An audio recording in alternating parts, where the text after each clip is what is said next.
Hello, it's Heather Goodenkoff, and I'm here to chat with your favorite authors about their favorite passions, pet projects, and favorite pastimes. And I'm so excited today. We have the wonderful Jennifer J. Chow here. Jennifer is an acclaimed author who writes multicultural mysteries and fantastical YA. Her Asian American novels include Dragonfly Dreams, a Teen Vogue Pick, the 228 Legacy, and the Winston Wong Cozy Mystery series. Thank you, Jennifer, for being here with us today.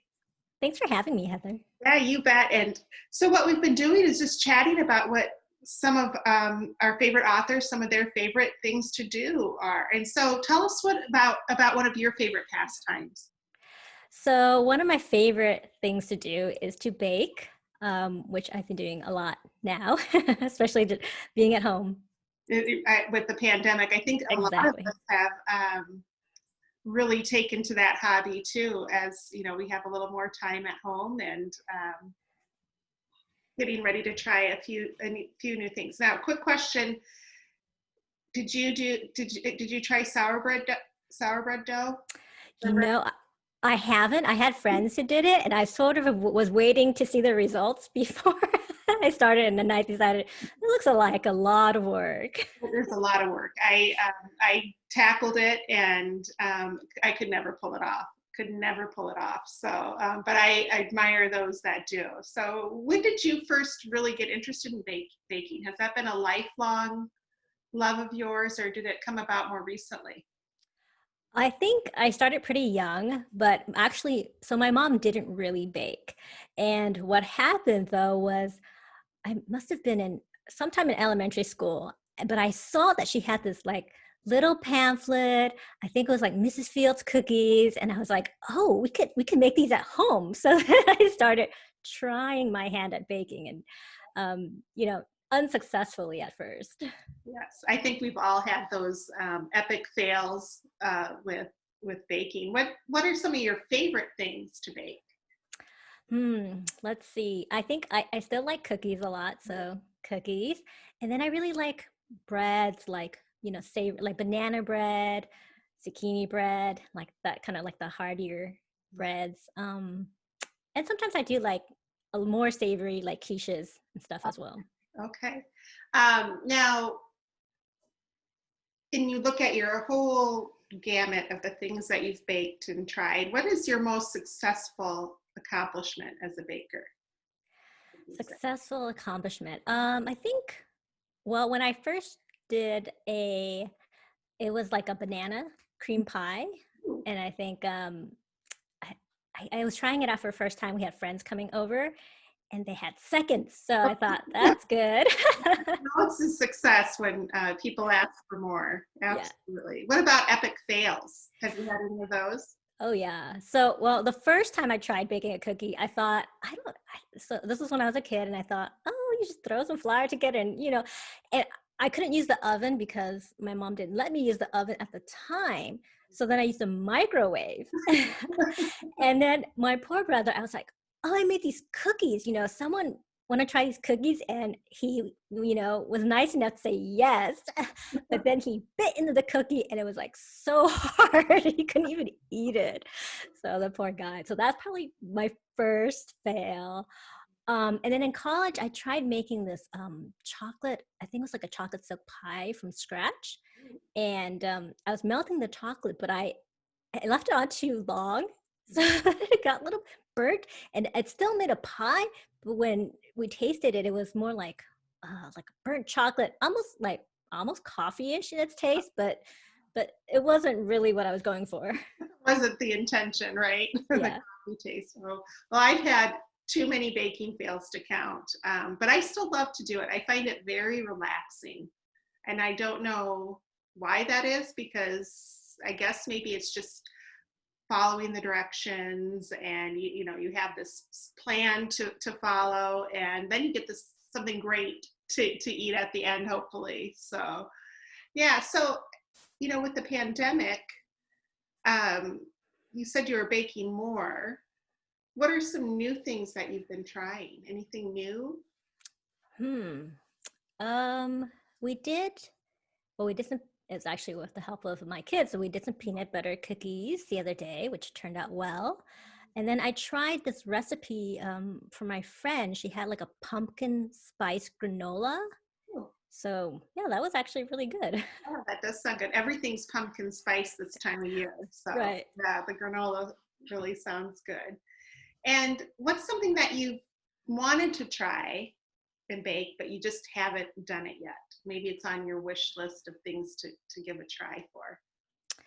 You know, I've always wanted to make cream puffs, but I haven't had a chance to do that.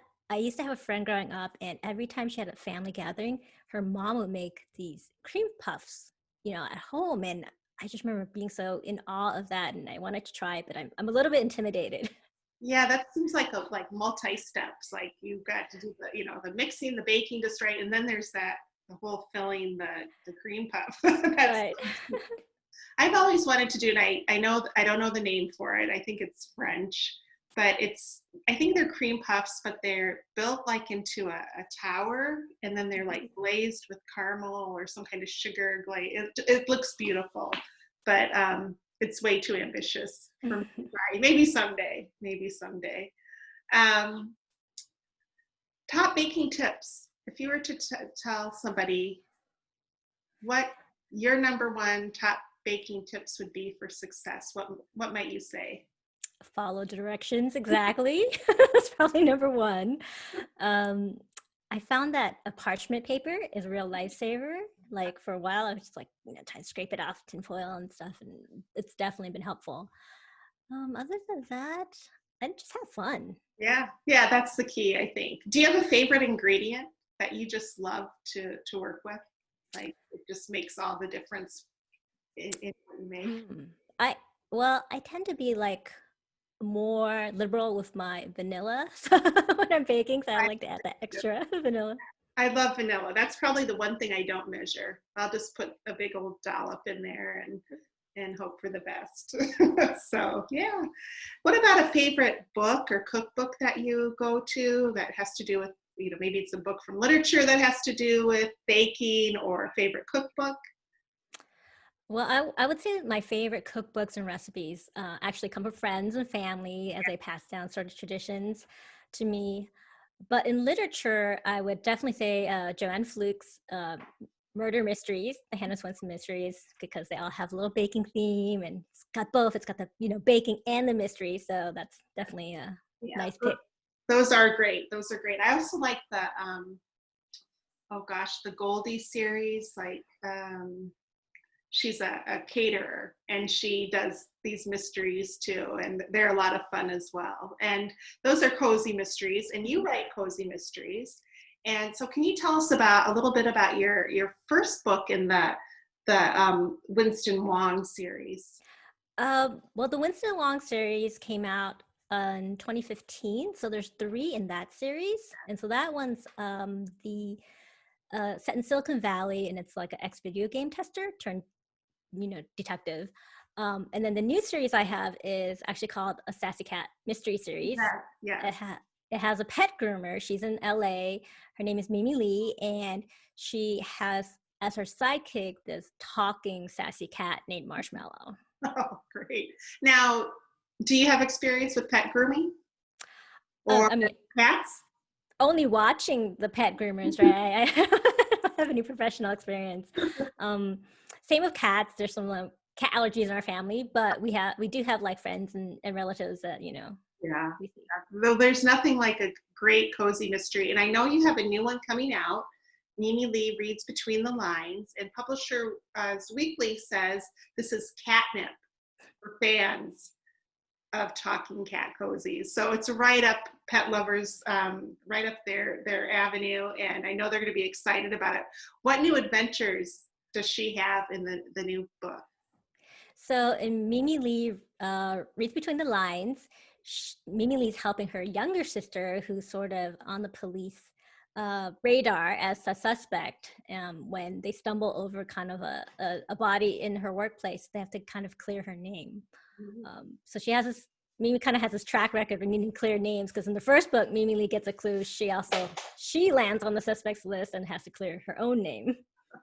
Well, those sound wonderful, and I know readers are going to just absolutely enjoy that. They'll curl up with the great Mimi Lee series, and maybe with their favorite baked good, and Uh, pass the time. yeah, I hope so. I was gonna say there's also a lot of food references, even though it's a pet theme. There's actually quite a few food references in the books as well. Oh, wonderful. Well, wonderful. Well, we'll be looking forward to that and checking out your newest one, which is will be out any day now. And by the time this airs, it will be out into the world. So, so excited. Congratulations on the newest. Thank you. Thanks for being here. Thank you so much.